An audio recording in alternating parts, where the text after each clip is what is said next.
Today, we are talking about creating inclusive spaces for dialogue and healing. A lot of times we have stories that make us similar. We do have stories that we share that could make us different, and we have stories that make us unique. And there is a need for us to create those spaces, and this is why this platform that brother Obehi created, it's a space where I can come from the position of my vulnerability as an African woman who's been through a lot. I can share, I can tell, I can also witness the lives of other people that I see myself in on this platform. By honoring those who have come before us, we reconnect to something larger than ourselves, and we bring the wisdom of our ancestors in the present. This connection fosters understanding and compassion for the shared struggles and strengths of our communities. Reconciliation begins with acknowledging each other's pain and stories. When we come together in a space of mutual respect, we don't just create harmony, we invite healing. So, in the spirit realm carries over to the material world. Our understanding is deeper in that sense, which is what drives the science of today. And that is why the science of today does not align with the religion of the day, but the science aligns with what our ancestors believed in. And that brings us to Afa and Ifa.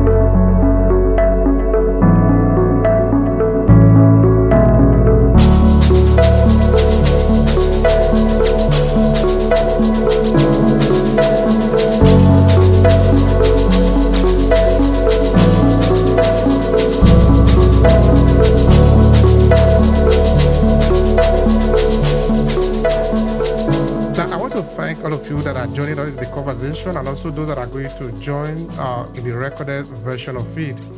I think this is an important conversation for today, and I'm thanking Dr. Gwendolyn, who suggested the title. Of course, this is important for her and is important for all of us. Of course, it should be important for all of us. Talking about inclusive spaces for dialogue, healing, and reconciliation. All these are important topics within the African diaspora community because we deal with some issue and we need space to be able to talk about it. I remember now, for example, how this project actually started in 2013 after I've spent a couple of years here in Italy. So I was just like driven by my curiosity to try to understand the life of other people like me in Italy because I am not an Italian, I'm not a European. Living in Italy, see other people that are living here, I was curious. I wanted to understand the story of the people of Africa living in northern Italy. So that is how the project actually started, where we talked to a lot of people. One of the questions that was actually raised during the conversation was the space, a free space, not really a free space, a safe space for us to talk about things that are happening to us without needing somebody to moderate the conversation for us. Because we can do that ourselves. Among the community, we have people that are really very good. They are professional in their field, so they know what to do. We are not, we are not lacking the capacity to be able to hold a conversation. So we don't need somebody to come and say, okay, it is your turn, talk. No, we can talk among ourselves. Also because there are some issues that might be sensitive to us that we need to share only among ourselves because we're a family. That in some cases, we might not need another person interfacing in that. So the question of having a safe place for all or a conducive environment for us to share our experiences has been very important for us since day one. So, all of you know me. My name is Obehi Ewanfoh. I'm originally coming from Nigeria, but I happen to live in Italy, in northern part of Italy. The city where I live is called Verona. If you have read the book Romeo and Juliet, I'm in a place where the story actually took place. So we thank Romeo and Juliet for giving the city of Verona the opportunity to make a lot of money. In fact, a lot of money is being made from that story. There are hotels that are built, restaurants, different places, events that are created around that one story that is written by Shakespeare. which is another way again to say that story is powerful. So today we are talking about creating inclusive spaces for dialogue and healing and reconciliation. And I know that all of us, we are fully loaded for the conversation because it concerns us. We are here because it makes sense to us. So why don't you just kick it started? So Dr. Marcia, thank you so much for joining us. Because you were the last to join just now, we give you the room. Please tell the people who you are and what is your first take on the conversation. Thank you so much, sister. Hi, good morning, everybody. My name is Latifa, and I'm very happy to be here today. Thank you for everyone that is listening, and I thank my brother, brother Bay, again for creating this room and having us, talk about this important conversation. And this topic is very, very, very important to, our network is important to our lives, is important to our community. I'm gonna start this morning with a story of my friend. I call him my friend. This guy was he moved from Morocco to the United States, and um he called me on the phone about some days ago and told me, Latifat, I am very, very happy. I don't have anybody to talk to about my joy. I want to express my joy and happiness to you. I want to share a news with you that I have just finished my CNA classes and I have gotten a job. Latifa, you can't believe me.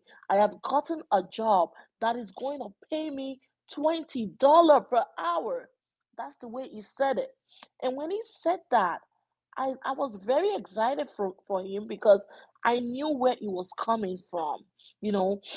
And I appreciated that call because I knew where he worked before he even decided to go ahead and even, get a CNA certification or license. And now he has that job. He had to work for years. This is someone who spoke little to no English. And, not if, I think even if he tried to express his feelings to his family back home, they might not really understand what it means to live that life of being an immigrant in a strange land. And when he told me, he said, I'm gonna also get my phlebotomy certification. I saw a young man who used to earn $10 per hour. And he told me, he said, you remember how I used to work in that job? I worked so hard. I would stand all day for $10 an hour. And my question when I spoke to him, I started thinking about, imagine if this young man had a space, he had that room or a platform where he could share his joy, where he could share his testimony of what he's doing for himself and how his inability to speak English did not stop him or hold him back from getting that certification. If that young man had a place where he could share his journey about being in the United States, for example, and then but he never had that space, and he had to think about people he has encountered in his life, and he thought about me and he called me to share that news with me. For me, I think $20 an hour is not a lot of money, but to this young man, that was a fulfilling dream. He never believed it. He never knew what it meant to earn $20 an hour. And this is the importance of um, creating these inclusive spaces, in our network. um, I feel that the importance of creating inclusive spaces is not limited, it is very expansive. A lot of times we have stories that make us similar. We do have stories that we share that could make us different. Now we have stories that make us unique. And there is a need for us to create those spaces, and this is why this platform that brother Obey created, it's a space where I can come from the position of my vulnerability as an African woman who's been through a lot. I can share, I can tell, I can also witness the lives of other people that I see myself in on this platform. And I can use this platform not just to only listen to stories, but also to heal and also to reflect on the perspective of other people and take the lessons of their stories to to act upon it and see how I can also be a better version of the person that I'm craving for. um I cannot say much about this topic, as I'm like we can continue to go on and on, but I felt that this story of my friend that I shared was very relatable to me, and I said I was going to share it here today. Thank you very much. I'll summit. Thank you so much for that, Latifa. Thank you so much. That is really an incredible story. That is actually the beauty of it. Um, you see, there is something particular about the sharing of our story. That while we are sharing our story, we are also inspiring people. Because now we're talking of a space where we will be able to share, no? By the time, imagine now we have a space, like for example, like this one, where we are talking about ourselves. We could easily correct ourselves, no, because it's sort of a safe. We can call it like that because it's we here, the Nigerian, we call it. We can talk about some of the problem that we might have that we can easily correct ourselves. It's an in-house thing, which is something that is really very particular for a community, because the African diaspora, we are a community of people, because it's often called the African diaspora community. Only that this community is made up of hundreds of millions of people. And of course, we need different platform to be able to handle the conversation, because we are not all just mono opinion. We are not all just saying the same thing all the time, but we need to be able to have something that unite all of us together. And if we are able to have space to express ourselves, it will make a lot of sense, because we can correct ourselves, but we can also build up businesses among ourselves. Why not? If I'm doing something and I know that there is somebody within the community that I can share with and say, okay, can you help me with this? This is then, of course, I know that I'm going to be exchanging money, of course, in this, but the money is not going away for the community, because now we have something that is sort of auto fulfilling itself. Okay, Italian will call it auto alimentato, meaning automating itself, because the money come in, but that money doesn't go out easily because it's able to circle around among the people. So having a space to be able to share our experiences can also help in this area. So I really find that to be very interesting. Thank you so much for that sharing. All right, so this topic was actually picked by Dr. Gwendolyn. So we pass the mic to you. What is your first take? And please tell the people also who you are. Good morning, everyone. I'm Dr. Gwendolyn Battle Levert, and it's just a pleasure to share this space with all of you today. With years dedicated to being a teacher, a literacy coach, a vice principal, a university professor, and doing international work, I have spent my career turning around low performing classrooms and schools in high poverty communities. My passion has always been about equipping educators and students with the tools they need to thrive, proving that with the right strategies, any school and any child can be moved to grade level proficiency.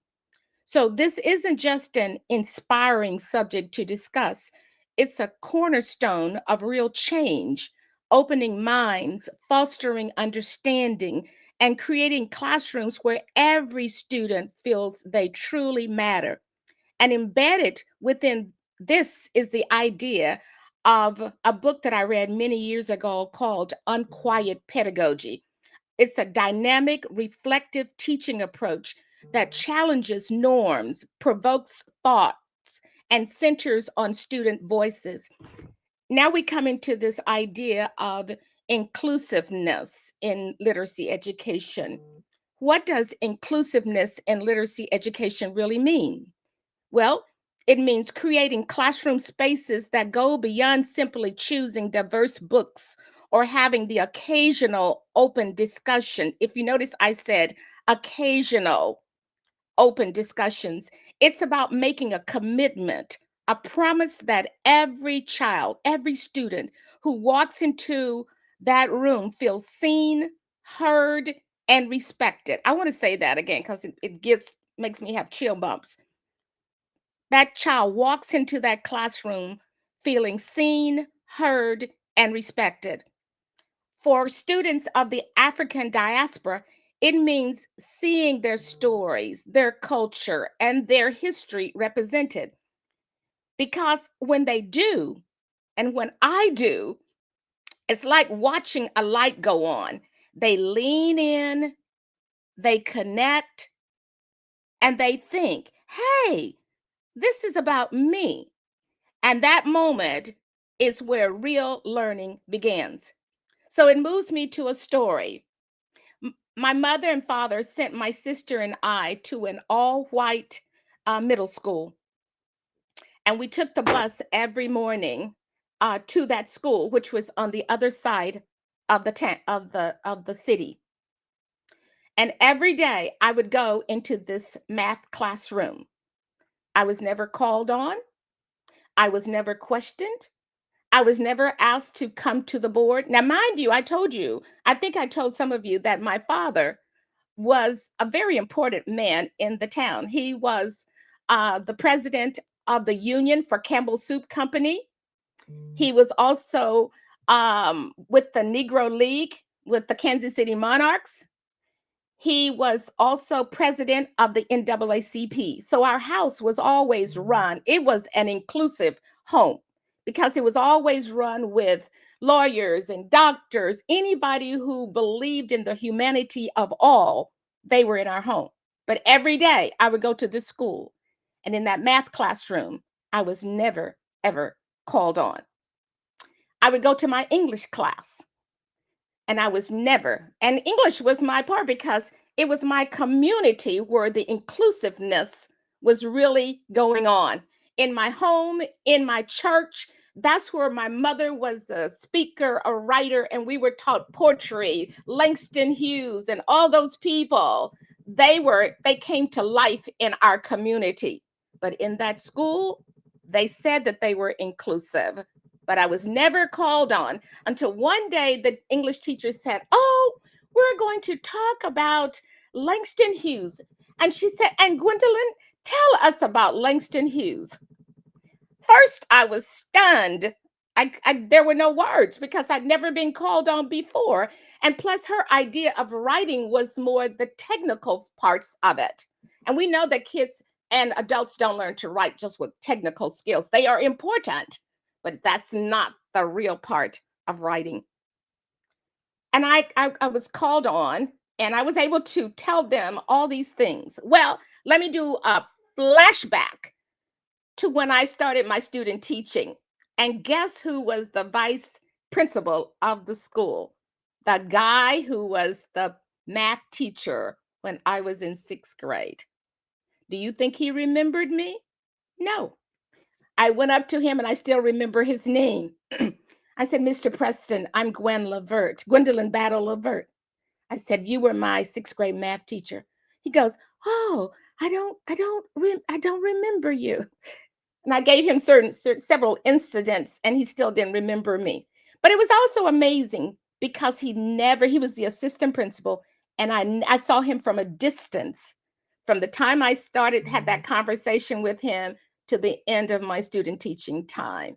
And of course, I got an A in student teaching. Of course, my supervisor just loved me. My supervising teacher loved me. And the principal, every time the teacher was out, I was the one who really taught that class because he saw my gifts. The principal did. Everybody saw my gifts except that math teacher in that school. But I say that because we can say we're inclusive, but not inclusive. And this was where the unquiet pedagogy comes in. It pushes us as educators to continuously reflect and engage in practices that ensure no student feels overlooked. It means being courageous, speaking up, and incorporating teaching methods that bring marginalized voices in the forefront. Thank you so much for that, Dr. Gwendolyn. Thank you so much for that. That is really a beautiful testimony. It is important. Now, I want to share a little story from our research with you because it's in line with what you are talking about now. When I first started this research in 2013, I didn't even know who I was going to meet. You know how research works now? You talk to one person, who know another person, who know another person, who know another person. Before I know it, I have hundreds of people to interview. So there was this family who were initially in Napoli. Then, okay, in Napoli, in English, it would be Naples. From Naples, they are a Ghanaian family. They came to Vicenza, which is the northern part where I will do my story. So there was this little girl who was 5 years old, going to 6, who was supposed to be registered in school after they have got to Vicenza, in the province of Vicenza. When she got to the school center, and the school was run by a priest. Okay, this is a Catholic country. After they have gotten the paper, of course, from the local council that they could go to school, they went there to be registered. But the child was refused in the school. And okay, this is not the case now that she's included in the school and she's discriminated against. She was totally refused from the school. And guess what was the reason? That the children of Italian will find it difficult to socialize with her. For this reason, it will not be very conducive. So what is the alternative? The parent can take her and look for a private school to enroll her. Well, this might not be problematic for anybody, but it is problematic for the child, because now the child is beginning to question everything. What is wrong with me? What have I done? When I got that piece of story, I said, okay, this is what we're going to do. We're going to extrapolate this story. We're going to have time to elaborate on it. Then I continue with the research, which led to the first book, The Journey, Africans in Verona. Now, on this particular story, we took it and expanded on it, and it became a book on its own, which we call The Color of Our Children. And of course, that should be a provocative now. Actually, what is the color of our children? In that particular part of the research, we interview a lot of school principals, teachers, students, parents. The question is, how do we live in the school? How do we make sure that we translate the reality to the children? Because many people there will complain that children are discriminating against other children, but how did the children manage to understand what is discrimination? And is it not the parents that are guilty of this? Because story will come out like students that are in the primary school or in the secondary school are talking of, okay, these immigrants are coming to take away our work. But this child had never gone to work before. How did they come to know of that? The sickness is not the children, it's the parent. And sometimes it can be really challenging and sometimes very demeaning and damaging to the children that we are educating, because we are giving them a wrong notion of the society. So thank you so much for that sharing. And of course, I know that we are probably going to come back to it either today or another occasion, because it is fundamentally important for us. All right. So we will move to Reverend Gloria, because now we are talking about education. We're talking about also the society. We talk also about us. We'll talk also about how do we heal, looking at maybe ancestral healing. And to do all of that, we need space. We need a place to be able to talk freely, without somebody breathing on our shoulder and trying to monitor everything that we are doing. We need our own space.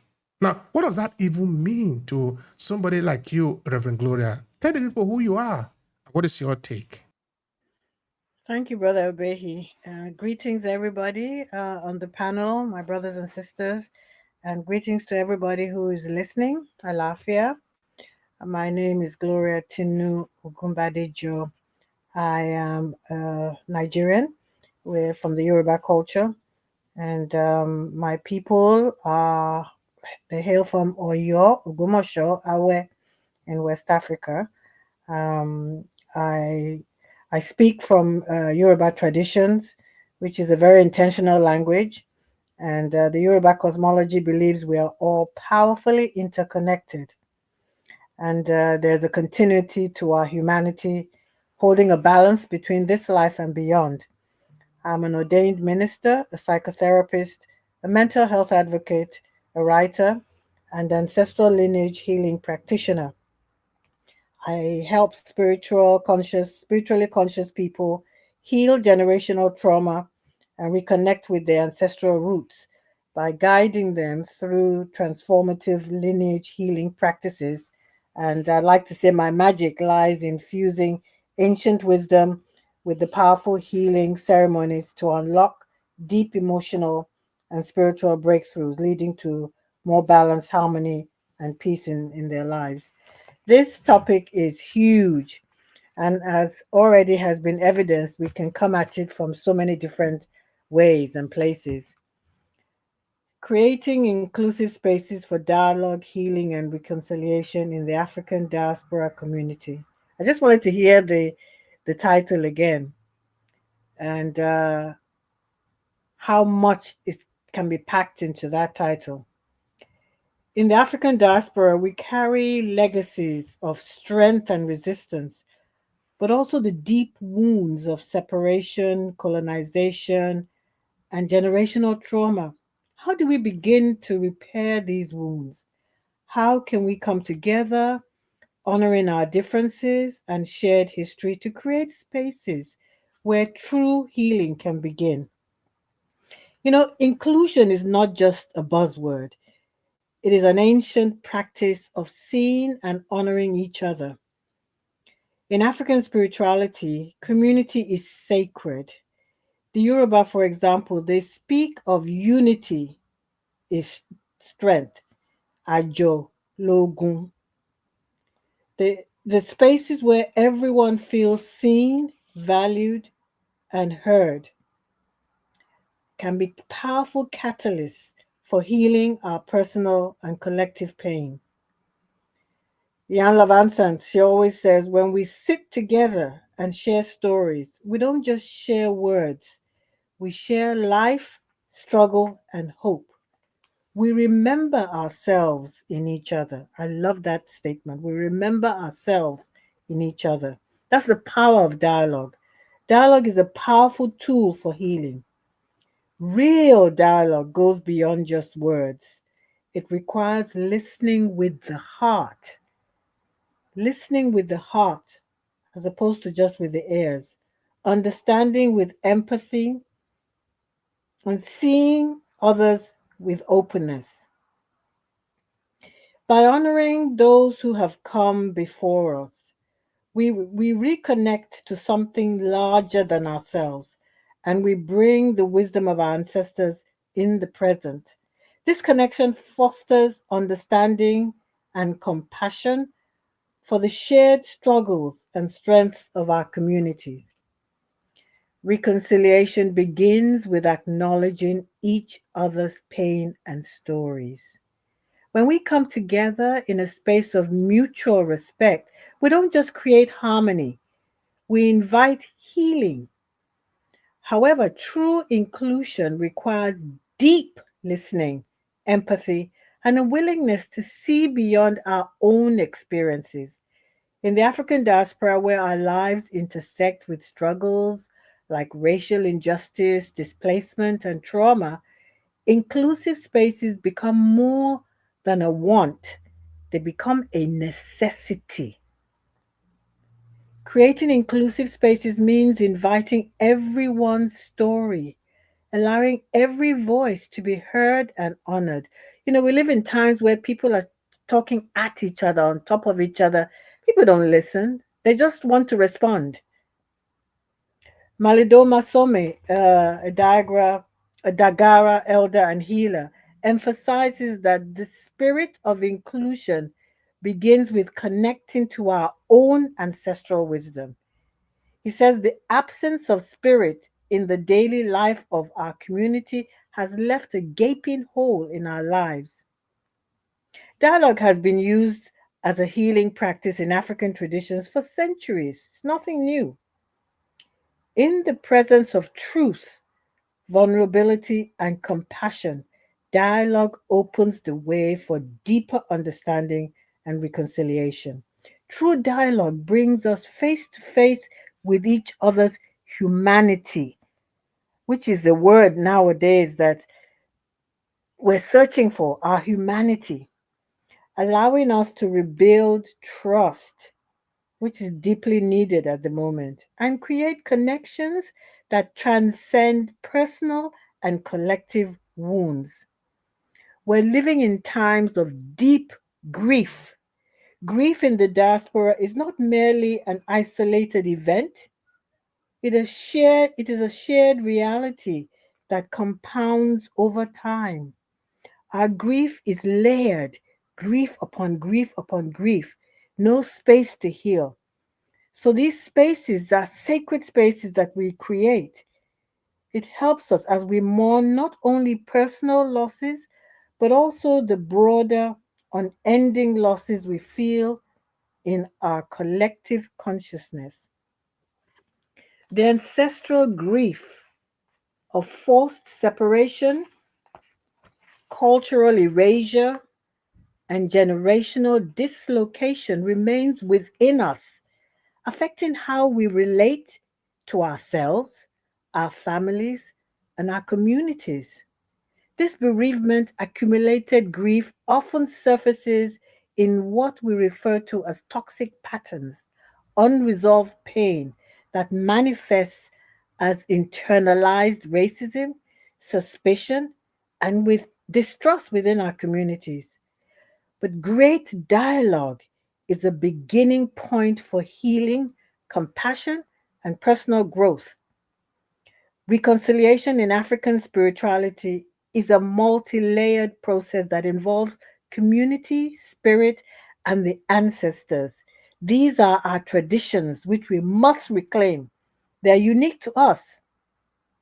Reconciliation means seeing each other as extended family, that interconnection that I talked about earlier on, not individualism. This involves mending not only individual relationships, but healing the entire community.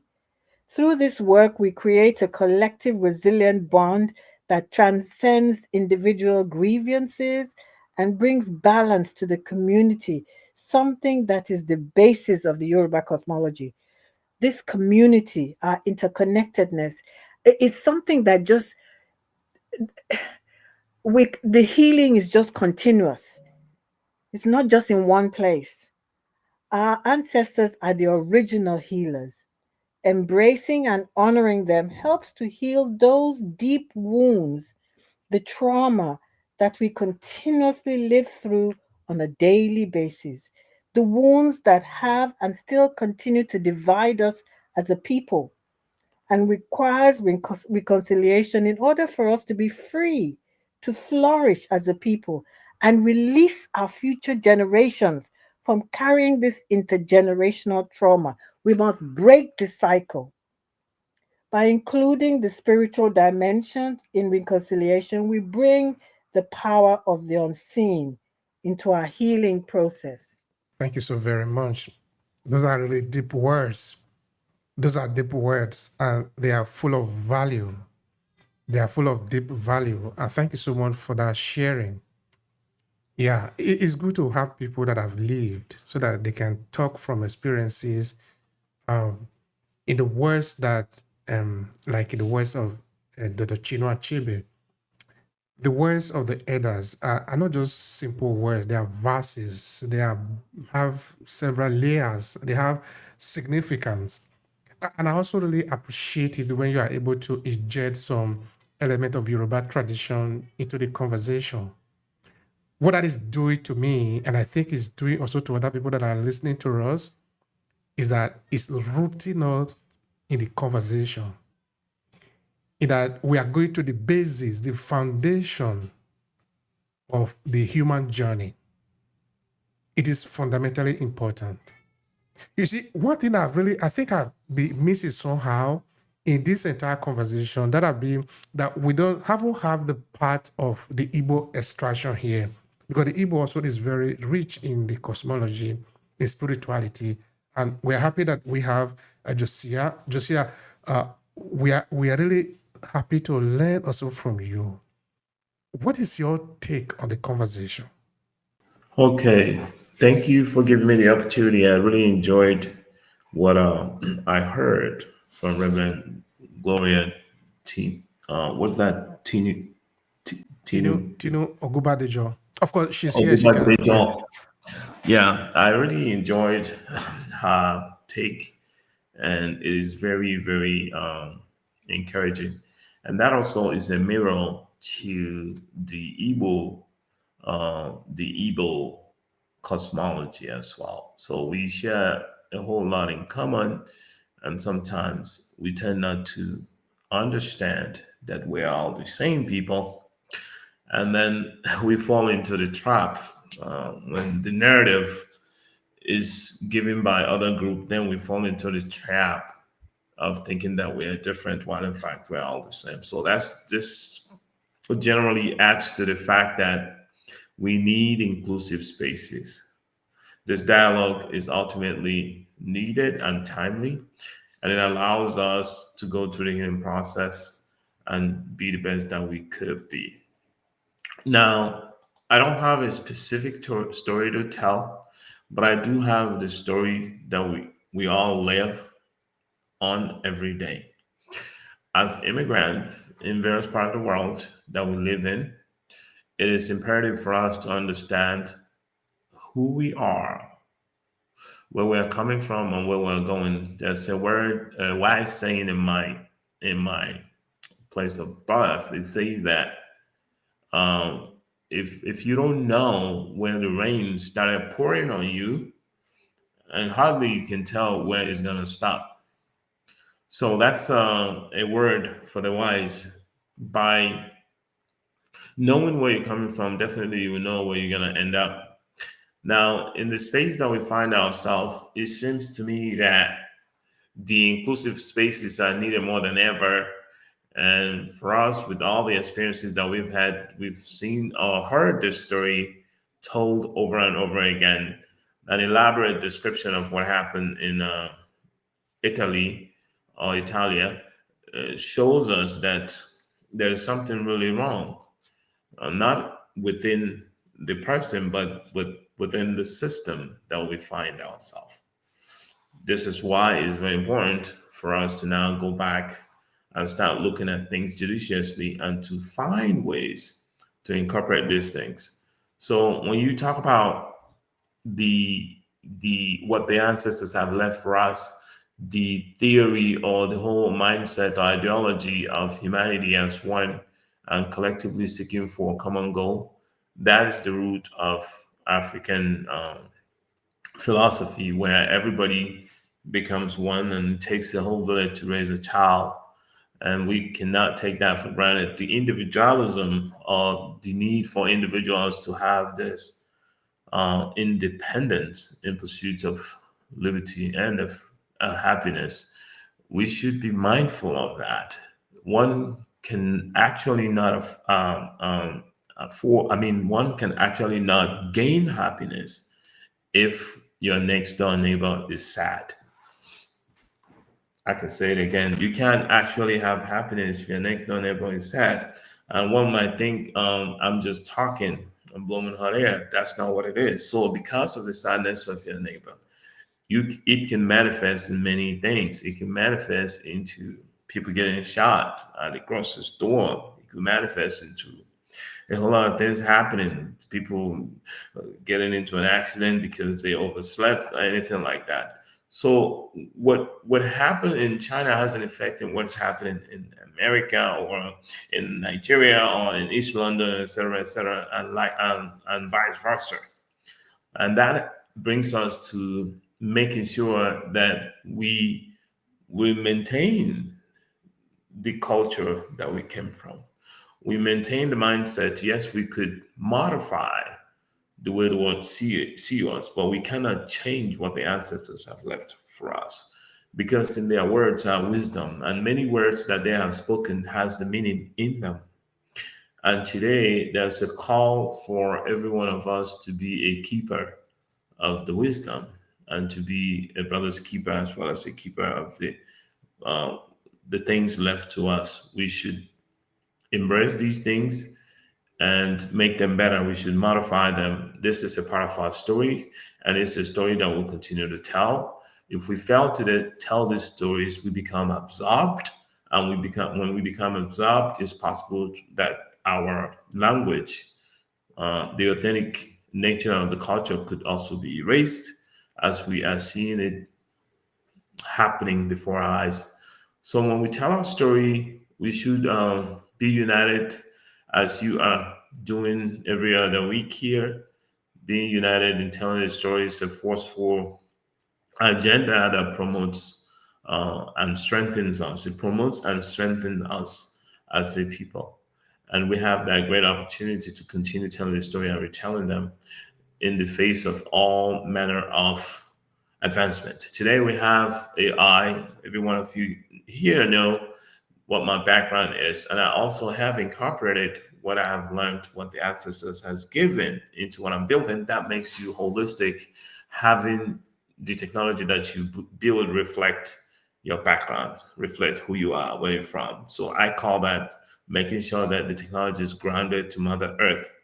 In electrical engineering, you have this thing about Earth grounding the wires, electrical systems. They do that because when you ground that, in case of incident, the excess voltages will now flow to the lowest possible potential, which is the ground. So when you don't have your representation of your culture in technology, you are removing yourself from the material existence. The system that we live in do very well. This system, all these systems, they do very well when it comes to manifestation in what we see today, and that is where they thrive. However, the system our ancestors left for us do well in the spirit realm.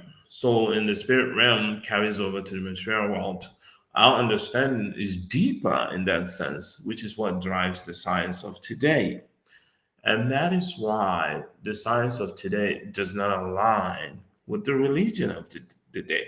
But the science aligns with what our ancestors believed in. And that brings us to Alpha and Ifa. Alpha, Ifa, same word, same people, different part of the world, different geographical location, but same root. So the branches are there, the roots the same. The branches are there, but of the same root, but you have different branches.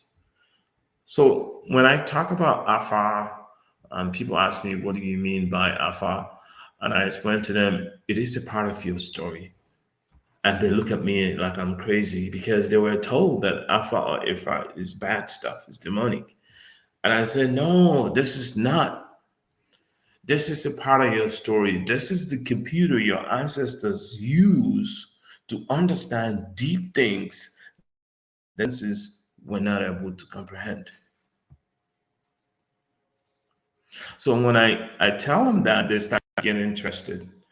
They want to listen to what I had to say at this time. Then I take them to school and I explain to them that there's something called Turing machine in computer science. A Turing machine is a black box. It's an oracle, meaning it takes a lot of input. It will spew out an output, which is conclusion of a decision. It's a decision maker, but you gotta feed it. What does that remind you of today? It reminds us of the computer systems. It's a part of the story. It's a part of the AI. And all of that are founded in Alpha and Ifa, especially those that are using the instrumentation where you cast it. It's a string. When you come to where I'm from, the east of the current day Nigeria, the only place in the world where this practice is observed to today is in the west of Nigeria, east of Nigeria, and the central part of Nigeria. Nowhere else in the world you can check that. Those who understand this also will share with you that this is the secret of existence. It's all number based. These things are not a joke. They are mathematical. Way before you learn binary in school, that's what alpha and alpha is all about. Negative numbers, infinity, all of that. There is a computer system. It's a completely computer system. So this is our story that a lot of us are not aware of. And if we want to thrive in technology, we should take these things with us, just like other groups have done, the Indians, the Chinese. But we can't leave this part of our story. It doesn't matter what we believe in. If we leave this part of the story that made us who we are, in the sense of some of us that have done a lot of marvelous things in the world using what was left for them. I have over 13 patents because I understood this, that the technology that you hear people talk about and do is because they are maintaining and retaining their story. They carry their story with them. You see a wine, they call it Bacchus. Then you ask yourself a question, what is Bacchus? And you see Monday, Tuesday to Friday is the name of whatever they believed in. People carry their story with them. And why should we not carry ours with us? Why should we not be proud and say Ifa, Afa? Why? Why should we not be proud to say Ogun? Why should we not be proud to say Shogun? Why should we not be proud to say Chineke? Olodumare? Why should we not be proud? These are our stories, what was left to us. We cannot destroy what was left to us because it's a part of our story. We have to carry it on to whatever we do. I am an ambassador of technology, and I found solace and peace when I go into what my ancestors left for me to see the depth of their science. I marveled to understand that the depth of their science was really deep. So if I can help you make your life simple, easier, it can show you prediction of what is to come. This is not magic. It's the same thing AI does. Because your ancestors were able to master and learn that whatever you're doing in this world is already existing in the spectrum. They mastered that. So they tap into the spectrum, gather the information. What I'm telling you is not new. It's already there. It's just coming through me today. It's already there. So I'm encouraging everyone to carry their story with, and don't be afraid, don't be shy, and don't feel ashamed to speak your native tongue in front of other people because that's powerful and strong. Thank you so much for giving me the opportunity to tell my own story. You see, I know that something awesome was coming. And we're happy that you are here. All of you are here. Dr. Gwendolyn, Latifa, Reverend Gloria, Josiah yourself, and of course, Dr. Matia, who's another big brain here. But of course, she said she got an emergency, so she's leaving just now because of that. We appreciate what you are doing here. What you are doing here, money cannot buy it. I want to repeat that again. The contribution that you are making here, money cannot buy it. You see, I also do not believe that we are just here by accident, that we have assembled here by accident. I think and I truly believe that we are here on this mission to make our contribution. Our ancestors are speaking through us. We are their voice because we are part of them, they are part of us. This cycle is never going to break. That is how it has been, and that is how it will always be. Now, I was interviewing a US assistant professor. I have done 5 good episodes with him, and they are really deep, from spirituality to our history to our perception. And he told me something very important fundamentally about personhood. That was the idea that he was sharing with me. He's originally from Zimbabwe. And he taught me something I should have known before, but I didn't. That what is even a person? In his description, a person is someone who is not only limited by what is seen around him or her, but who must be connected to what have happened before, therefore our ancestors. Because without our ancestors, we will not be here. This is not a joke. This is literally the process of life. It means, okay, for those who do not understand what it meant by ancestors, it literally means your father. Because without your father and your mother, you cannot be here. So it will be a miracle. Only that we are extending that line a little further. Your grandfather and your grandmother, and then your great-grandfather and your great-grandmother. It's just like the circle is never broken. So if we can understand it from there, we can see that we are talking about real thing. This is not philosophy.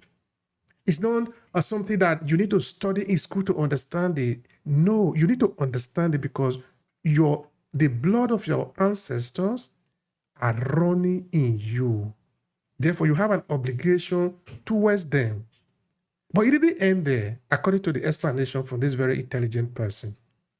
He said, who we are is also tied to what is going to come, the unborn. Well, in case somebody don't understand the intricacies of that, what that means, it means now that everything we are doing should be fitter according to this lens. If what I'm doing is going to put my ancestors in disrepute, I should never do that because I am dishonoring my ancestors. I'm also dishonoring myself, and I'm dishonoring those who will be here after me. Why should I do that? This is not taught in our school. It should be taught in our school. It should be taught to our diplomats so that when they go out there to make decisions in their negotiation, they should put all this in question in who are you in the decision that you are making? How is it going to show up in the life of those that are going to come after you? Because those that will come after you, the unborn, are part of you. But I think we are very intelligent. We are supposed to know this. Why we don't is because we are playing a game that another person have designed for us. A couple of years ago, I interviewed the Nigerian ambassador to Italy, Ambassador Toyin Awurabi. He came to Verona then because we organized something in Verona, so we invited him. Then I was asking him, Ambassador, why is it that Nigerians still not to be focusing on the rating? I don't want to make the argument longer because I could explain what I mean by that. Then he said, well, we are not focusing on the rating because we are on the run. Okay, now, there are four or five that are Nigerian here, except for Dr. Gwendolyn. If you take a glass, a lens to look at Nigeria, it fits perfectly to that picture. We are on the run. Who set out on this race that we are in? You know how the child behaves? That is how the Nigeria situation, the Nigeria system is designed. Very frenetic. That is all what we are doing. And while we are doing that, we never have the time to reflect.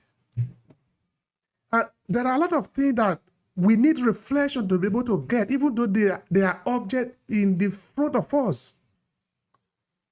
Somebody have designed this game for us where we are just just jumping, like click.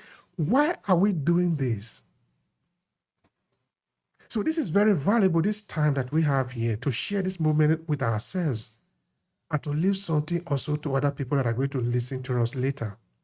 So I want to thank all of you once again because there is an immeasurable amount of value in what you are sharing here.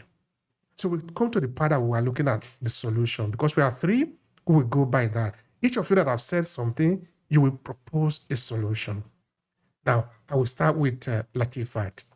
Latifat, please share with me, based on what you have said, what do you think can be a solution? What do you propose as a way to have an inclusive space for dialogue, healing, and reconciliation? Please share with us.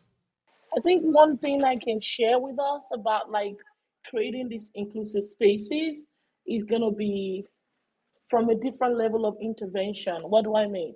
We have to start with ourselves first, because we have to start with our own reflection of how inclusive do we also want to be when it comes to accommodating people and accommodating people in terms of the African diaspora. You know what I mean? I'm talking about even if we want to be inclusive, are we also ready to include people, ourselves? Because a lot of times with our people, we realize that because of some of the lessons that we have learned, we keep on pushing other people away. and that's not being inclusive.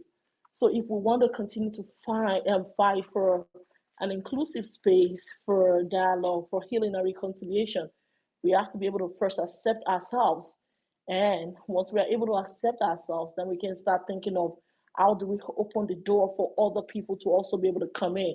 Because like, some persons shared earlier, some of us are dealing with very, huge grief. We're dealing with trauma.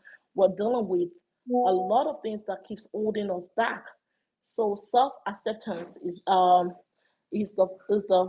first thing that we have to look at first before we start to think about how to create inclusive spaces for other people within our community. So I say that this was a very interactive session, and I've learned a lot from this session. Thank you. All right. Thank you so much for that. We appreciate it. We appreciate that contribution and also that suggestion. It is highly valuable. All of us are invited to share and to propose also what is a better way forward, because this is our thing. This is our whole thing. We need to find a solution to it. And I'm happy that we are here doing this. Again, I don't think this is a mistake. I don't think this is also an accident. This is supposed to be. All right. I think the person that spoke after you was Dr. Gwendolyn. Dr. Gwendolyn, now let's look at education. Yeah. What do you think can be the best way to create a more conducive environment or a space for children to learn where to dialogue, to learn about healing and also reconciliation within the educational system? What do you propose? If you can show me how I can cling to that which is real to me while teaching me a way into the larger society, then I will not only drop my defenses and my hostility, but I will sing your praises and I will help to make the desert bear fruit. Those are the words from Ralph Ellison, a famous African writer. So, what can we do to make this happen? As educators, leaders, and advocates, we need to show up. We need to intentionally choose literature that represents all voices, build lessons that invite conversations, and approach teaching with intention and empathy. This isn't just a teaching strategy, it's a mindset rooted in the unquiet pedagogy, a commitment to disrupting the status quo and fostering true inclusivity. The work we do, it's about so much more than tests and grades. It's about nurturing a generation that values dialogue, resilience, and unity. A generation that reads not just to answer questions, but to understand and care. And I think we should make sure our students are ready not just to succeed, but to build a world that's better, kinder, and more inclusive. Thank you for this opportunity this morning. Thank you so much for that. That message goes home. You see, it is beautiful because that message also is taped, is recorded, so it can be available later for those who are not here now. That is our strategy here, because we want to be intentional about our time. That what we say we are going to do, we do it, but we also show it, so that people who are going to be here after now, they can see the value. You know how I know that? Because each time I maybe go to YouTube, I see some audio, not video, of Martin Luther King making a speech. I am very grateful to those who took the time to do that. Because if not, how would I listen to the speech? It would never be possible for me. You see, we are living in a time, everybody is seeing AI today as if we have got it to the last that we can do as human beings. I said, no, wake up. We are barely starting.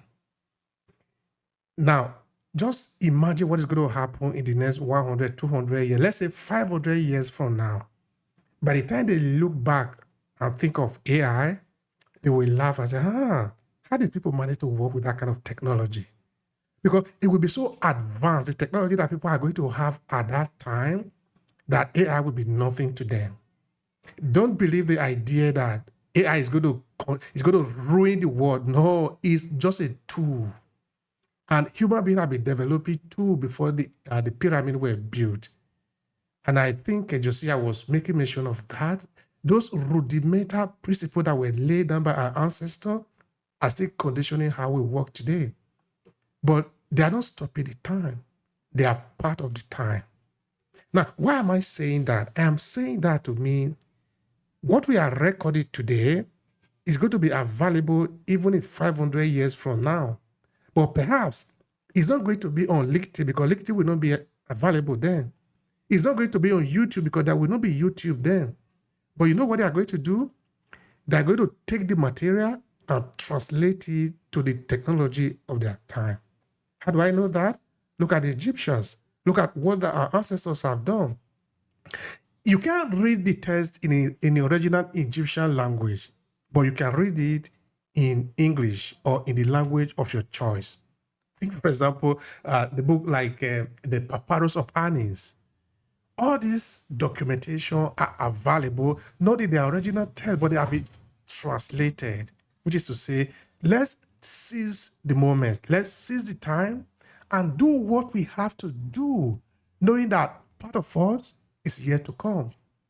When that part of us come, they will translate the evidence they found in the language that they can understand, in the technology of their time. But at least they will know that we have been here.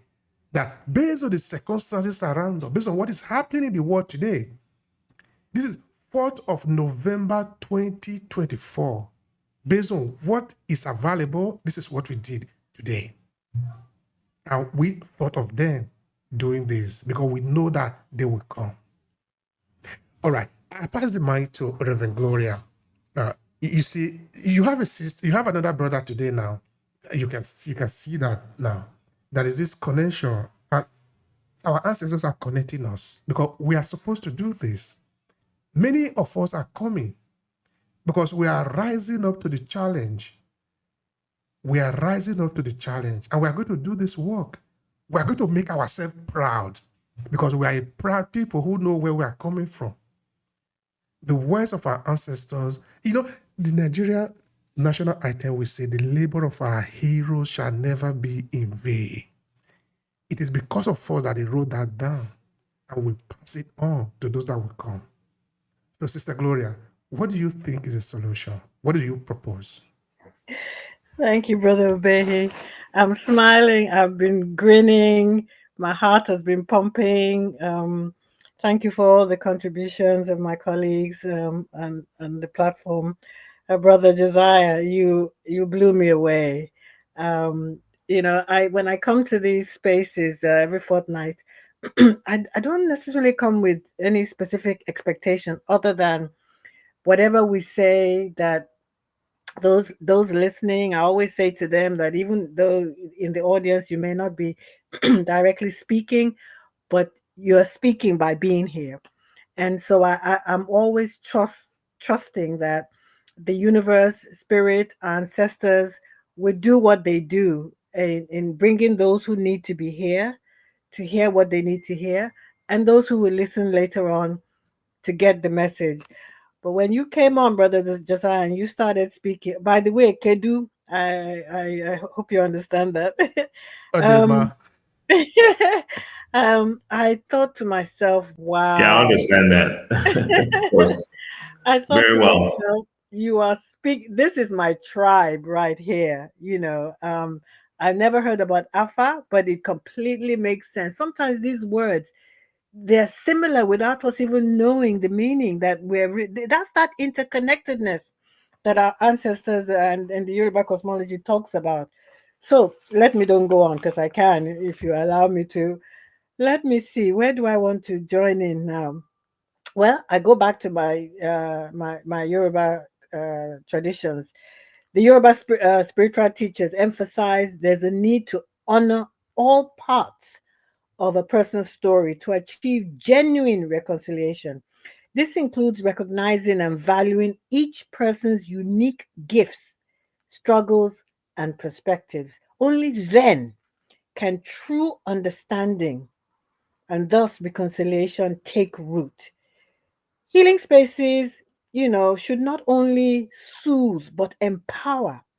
We must always recognize the interconnected nature of our lives and struggles.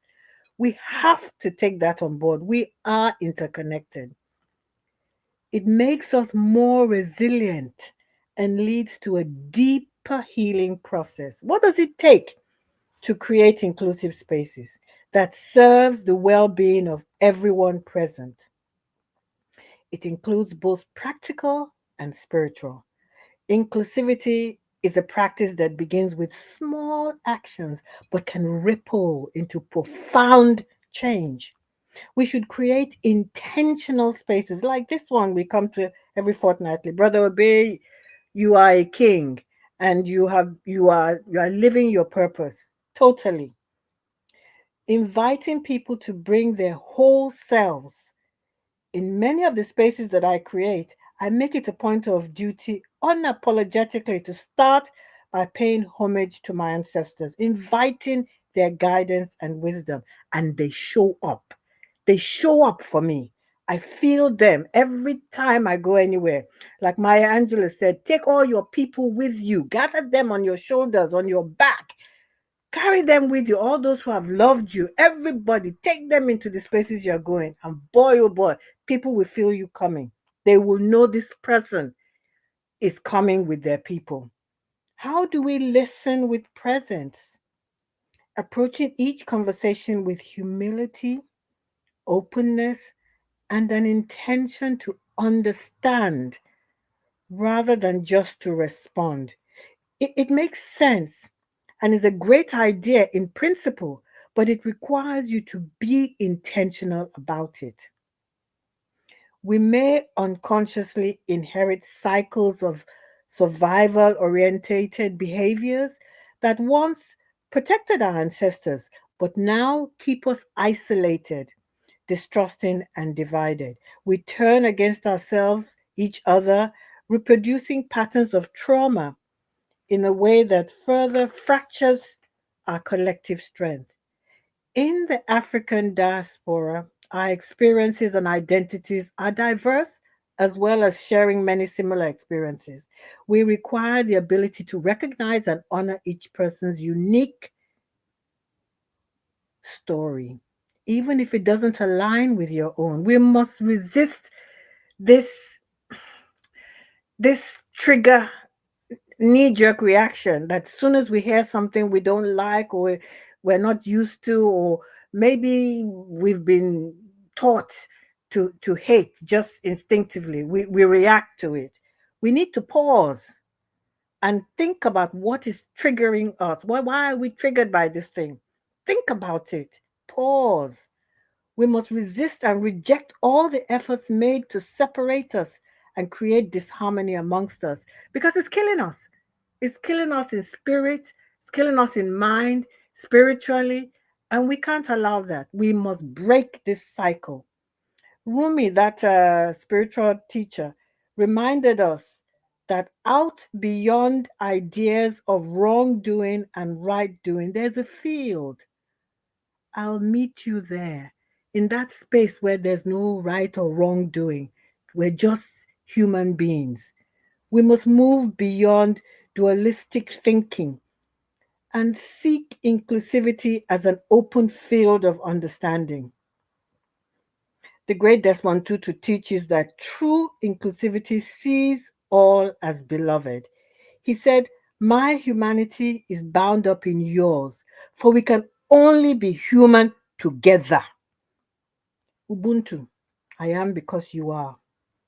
In closing, brothers and sisters, I want to invite us to remember that each one of us are both a descendant and an ancestor in the making. I repeat, each of us are both a descendant and an ancestor in the making. Let us be the ancestor that our future generation would be proud of. The spaces we create today will be the foundation for those who come after us. With love, respect, and a commitment to healing, we can make the African diaspora a place of connection, peace, and power. Safe, sacred spaces allow us to break free of harmful, toxic cycles and patterns. In these intentional spaces, we can just be who we are. We can breathe, grieve, and heal and be joyful without the fear of judgment. We hold each other up, we support, we carry each other's burdens by listening with our hearts. These spaces provide an opportunity to feel our pain fully, to hold our grief up to the light, and to tend to it with compassion.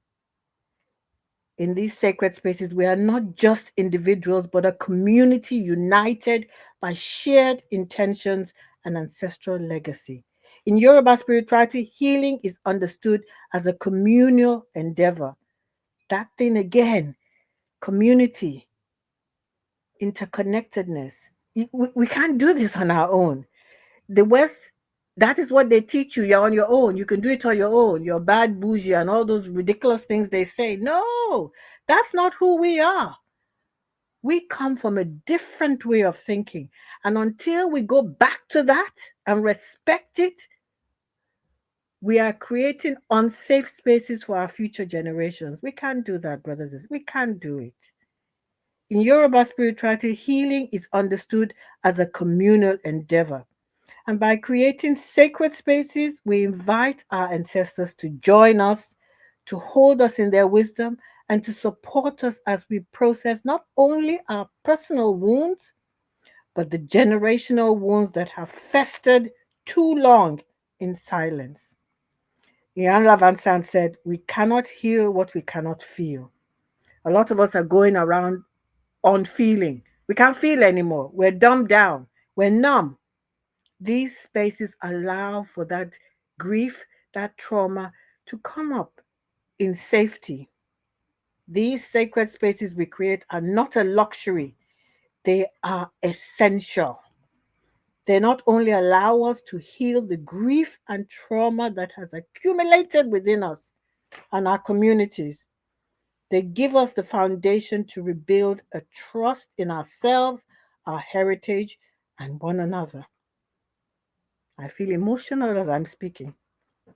May our spaces reflect this love and extend it to all.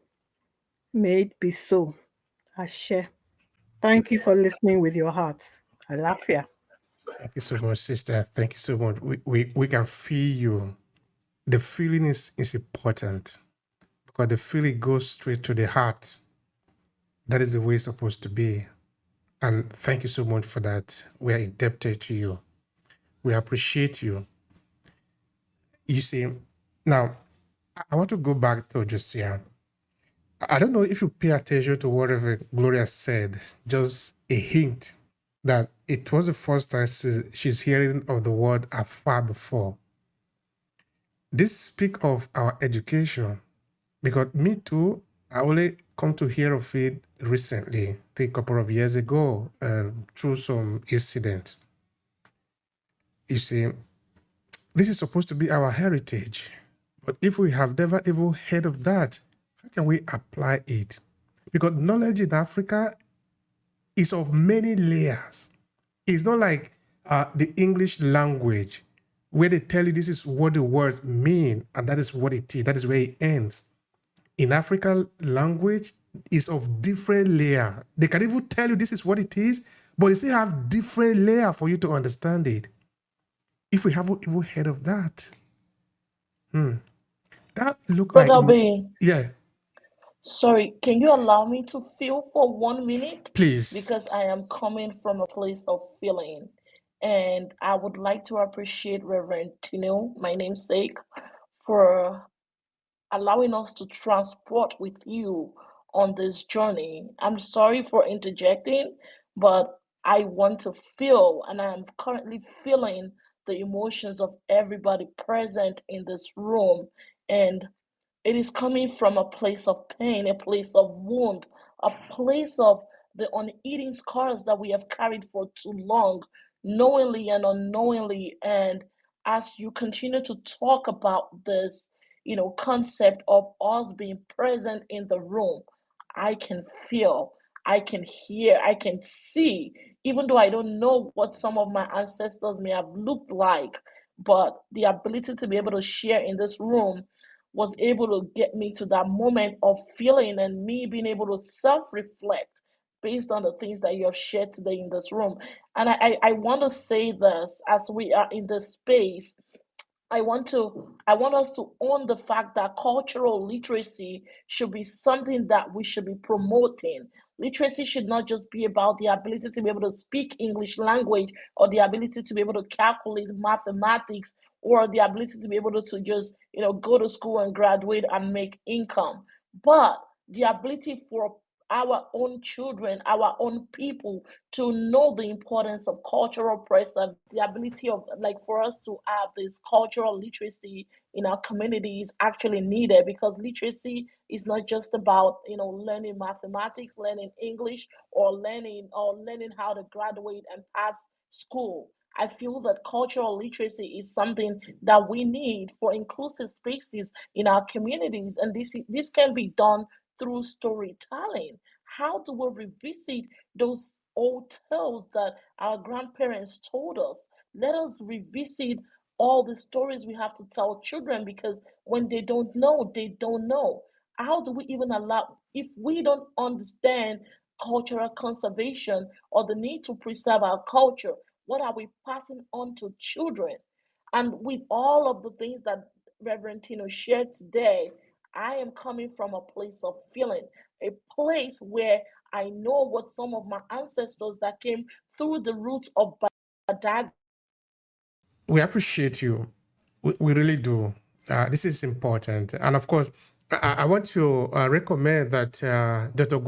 Gwendolyn, Reverend Gloria, and Josiah, please, if you can connect among yourselves, because this is why we are here. We are here to connect among ourselves and to leverage each other's experience. This is important because we need to be, I want to say a word that is usually not interpreted in this sense.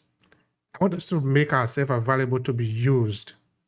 Let's be instrument in the hands of the time so that we can do what we are supposed to be. While Adenuga production at the time, it will say that we are pencils in the hands of the creator. Let's be that pencil so that we are instrument to write the history. If we put on the candle, we can't put it under the table. You need to be on the top of the table so they can just shine. So thank all of you again. I really appreciate that. And I turn to Josiah. Please, what do you consider as a solution? You can see, of course, that your interjection here, what you contributed here, really upped the energy in a very high sense. And we appreciate that because what you're talking about, it could really take weeks to expand on them. And of course, we are not in haste. We will come back to each and every one of them. They are important. We are not in haste to talk about our history. This is why we exist.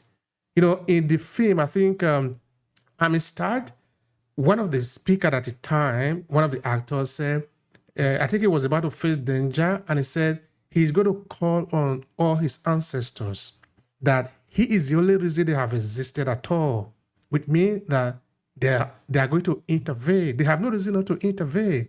You see, what I was saying before, based on what I was taught and I understood, who we are didn't just end here.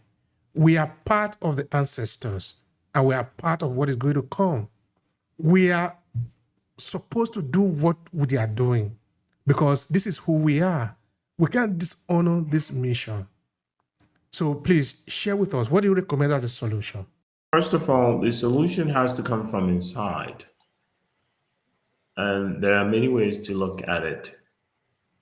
I look at things from a number perspective, more like a technical perspective. And when you translate that to what everyone is saying, it turns out to be the same thing. There's a need to have the sacred place where you provision it so the spirits of those before us could be present. And all of that, these are not anything exceptional from energy that flows, the ebbs and yaws of energy in nature. A lot of people might find it, they might come up with some kind of ideology of something that doesn't exist and they make it exist in their mind. But the truth is, everything is a bubble of energy. Once you understand this, it is much, how do I say it, it's easier for us to heal and solve some of the problems that are before us. In my case, I understand that money, all these flashy things and material things, they don't worth nothing in the world that I live in and experience on a day-to-day basis. The money is in the physical world. And once we look past that, we will have a common ground, and we'll have a table, a plateau of communication, communicating interconnectedness within ourselves, being willing tools that could be used to solve problems. That's when you understand, when your consciousness is at that height, you can't say, "Oh, this person is doing this to me or doing that to me," because you understand you're a part of the cosmic energy, and you will flow where you are needed to flow to. And it takes a lot of enlightenment and understanding to reach that level. Everyone is not at that level at that time. So I'm suggesting that we work on ourselves first and understand the power in unity. And then we start coming together with different abilities that we have, making sure that we use our ability to help those who do not have the platform or the resource, and we help them out. And we continue to connect, although we'll never forget what's happened to us. However, we're not going to raise our hand to um, perpetrate any kind of force that will put people in harm's way. However, we'll be strategic on how we tell our story, and the narration will no longer be within the manipulative hands of the hunter. So the ones the lion have learned what's going on, that they have to tell their story. And if we don't tell our story, the hunter will always put down uh, the story, put the lion down, and glorify himself as a victor. So we have many things working in our favor. Again, I'll continue to say this till every ear hears this. There is nowhere, no part of the world where people practice Afa Ifa except in Africa, and specifically in Nigeria, down in the basin and to the west and the east of that country. What that means is that if that country pursue the God-given ability that their ancestors wielded over the years at the bloom of human development, they can achieve greatness because nobody else has that. Other people have different things like I Ching in China, or like the turtle bones, the bones and the turtle marks in China as well, and the candle in the water that you have in Poland. They use that to make predictions on the zodiac signs. But in the region where I came from, they have Afa and Ifa. And a lot of people are not aware about how powerful these things are. They think it's some magic. They don't know it's pure computer science. And I understand how it works. And I'm working on putting it on the computer so people can use it to help themselves and to create a sacred place where they can see the problem before they pop up and solve them. Today, you do searches on the internet. What I'm talking about is just like that. You go to the internet, you do search it, it tells you XYZ. You do the same thing with AI. The Alpha Ifa is the same thing. So you see, you heard Reverend Tino say Ashe, but in Igbo is say, but yet we still think we're not the same people because someone told us that we're not, because they know if we continue to tell the right story that we're the same people, then our liberation and freedom will be so near. So they make sure they split it. But how do I know we're the same people? Because I've gone down to the realm where a lot of people overlook, and I found out that these people are the same people. While in the West they practice the Ifa, which has eight two strings and four notes. In the East, they practice the one that have four strings and four notes. That one is more um, exact because it has more sampling based in mathematics. which tells us where the one come from. That simply tells you this one came from here and it flew, then went up to River Benue and River Niger, but it came from the bottom, close to the ocean, and then went through the river to the hinterlands, and all those people learned it. So we have to tell proper story, and that comes from understanding who we are first, recognizing that we're the same, and we should avoid this idea of I'm different from you, I'm better from you, and my tribe is this. Look, let me tell you, we're all the same people. And when you treat people good, forget about tribe. It doesn't exist. People love you because you love them. And that's what this is all about. At the end of the day, the number spells love too. When you type in your computer or write anything, behind the scene is a number or numbers. And at the end of the day, what we end up doing here is we have to love one another. So my word here is very simple.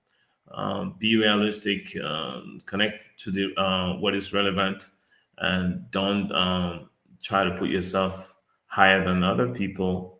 Relate to them, learn from them, be humble, and be a willing tool that could be used by others. And that's the path for us to go. And if we go that path, every other thing will fall in place because we've now have the mindset to fix the problems. And that's my story. Thank you. Brother, you are a treasure. You certainly are. You know that. Thank you so much for that. I really appreciate that. I just want to point out something that we already know, that in Africa, there are two places that are very of key importance to humanity, not just to the African people. They are denied data, that is because of Egypt, because of what have happened there, the historical event. But the second part is it's actually another Nile. Sorry, it's actually another delta, but this time in the Niger Delta. You see, people usually travel to water. So that when we are not trying to see what is the origin of the Afar now, it makes a lot of sense that it should be in that region that Josiel is making mention of. So there is a lot that we are not told at all, because we tend to read history from the perspective of the European. But I often say Europeans cannot teach African history because they don't have the material evidence to teach it. Why? Because they came too late in history to teach African history. You see, it was the other day we see Mongopad saying that we discovered River Niger. Oh, come on, Mongopad. Nobody told you that people have been living here for thousands of years. How can you discover River Niger? You see, we think that because it is written in their book, that is what it is. No. Before the book is written is what we need to concentrate on. Because somebody wrote the book. But before the person wrote the book, what was it? So I think we need this conversation. We need to continue to talk about it. Because you know what I think? That sometimes it is not me that is going to do the work. Maybe what I am supposed to do is to sing, is to call people, let's talk. Maybe somebody have the resources to do the work. Maybe it is that person. But if you look at it now, what we are talking about, you see that we are all connected. All of us are connected, but I am not going to do the work that you are going to do. Look at me like the eyes. You see, the body have the eyes, but they also have the hands. You have the nose, you have the legs. The eyes is important, so is the legs too. You can't say because I have the eyes, now let me just cut off my hands. You can't do that. All of us are functioning in different areas, but we are all important. So the conversation is important so that when we talk, there is somebody who is probably going to take it to the next level. But it doesn't mean because you are the person that take it to the next level now, you are the most important. No. What about the other people who set up the boundary upon which you are standing? So I think, anyway, I'm so happy that this is recorded. I want to repeat that again because now we can rewatch it, we can listen to it again. So I am thankful to all of you. Now, what we need to do now is that you need to use this occasion to let people know how to connect with you. Please use the moment to advertise what you have. Because it is recorded, whenever it is played, people will also come to pick that attention. So we start with Latifa again. Latifa, what is your finance say here, and what can people benefit from you, and how can they find you? as briefly as possible. Please go ahead. So, everyone, my name is Latifa, and I consider myself a storyteller. Um, I think that what we can all benefit from each other is just the creation of these inclusive spaces and sustaining these inclusive spaces for intergeneration and many more generations to come. I write children books. I'm actually also a mental health activist. So you can find me on LinkedIn here, and I'm also going to be around on this platform. Thank you. All right. Thank you so much for that. We appreciate you. Those who are listening to you, they now know how to find you and what they can benefit from you. All right. So we move straight to Dr. Gwendoli. Dr. Gwendoli, please, what is your final take? And let the people know what they can benefit from you and where they can find you. I think my final take, because I wanted to say a lot more, this has been the most, I just can't tell you how I feel today sitting up here in my office and all these books, Africana books around me, that that our children need to understand that they belong here, and their voices matter, and that they have to find where they fit into this society, and they can't do it without someone guiding the way. So my goal is to have more villages out there. I mean, many years ago, the church was our village, and now I think it was Reverend Gloria, who said, we're like oneness. I'll take care of me, and you guys take care of yourself. But that's not how our ancestors were. It was about that unity coming together. That has to happen for our children to be able to survive, because if they're not able to survive, we're going to have more African Americans committing suicide. All these things will happen because we have not set it up in this society today. So I can be reached at LinkedIn. Just chime in with me. I have articles that are going on all the time, and so just tap into me and we can have this conversation. Thank you. Thank you so much for that. We appreciate you. And also thank you for what you are doing, the contribution you are making in the world. Thank you so much for that. All right, we move to Reverend Gloria Tino. So what is your final take in today's conversation? It really has been very valuable what you have been sharing here. And also let the people know what they can benefit from you and how they can reach you. Please go. Okay. Thank you all very much. And again, thank you all who have managed to stay with us to the very end, and all those who are listening. Thank you all again for listening with your hearts. I think I've said a lot. I'll just end by saying what I do. I help spiritually conscious people heal generational trauma and reconnect with their ancestral roots by guiding them through transformative lineage healing practices. You can find me on LinkedIn and my website, which is gloriaogumbadejo.com, where you will see all the work I've been doing and the many people who have worked with me and their testimonies. I would love to connect with you, and let us remain interconnected. Alafia.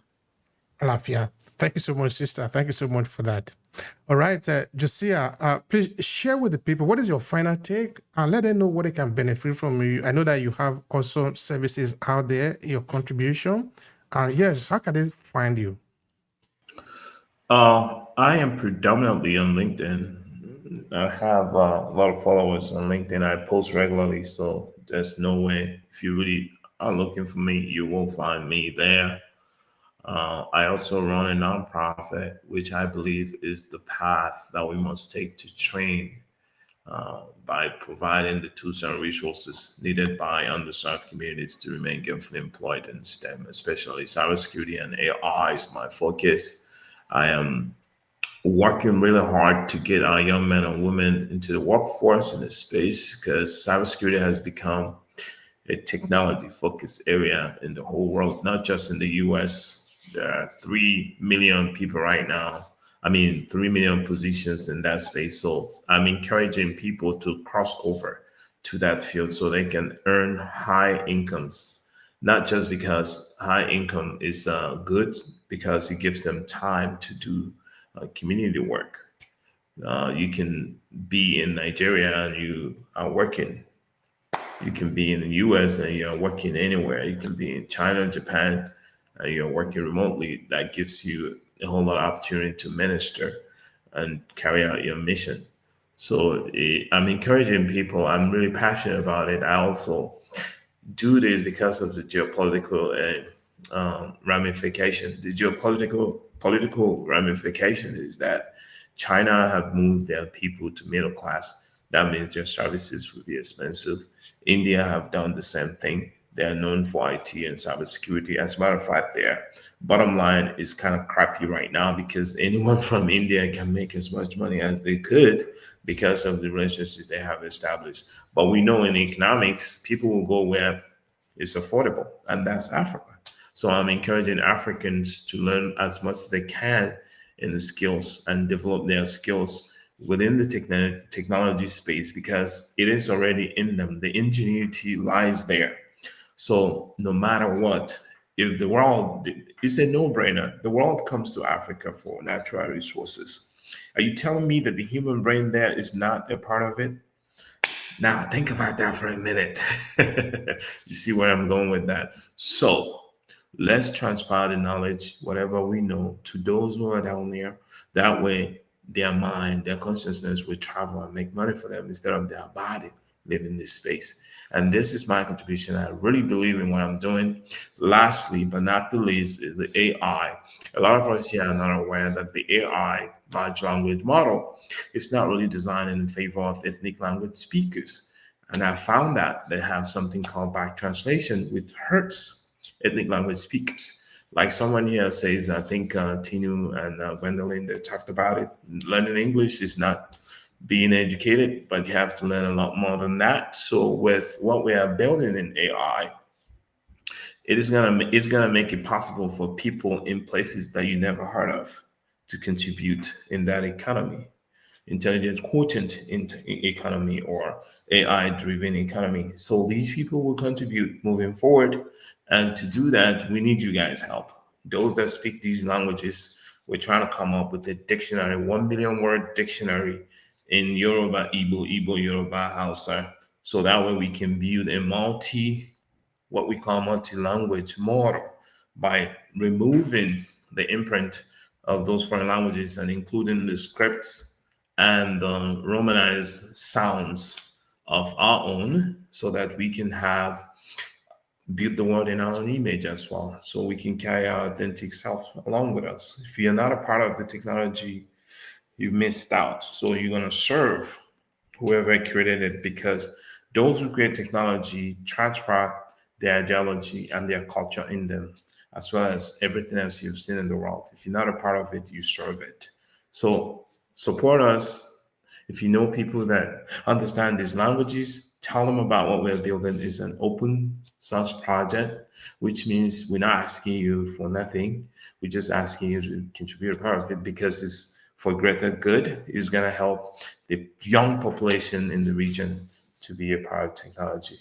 If we don't do this, then we'll be absorbed and we will not have the proper, authentic representation of our language and as well as our culture. And your culture is your strength. It's in your root. And your root is everything. Thank you.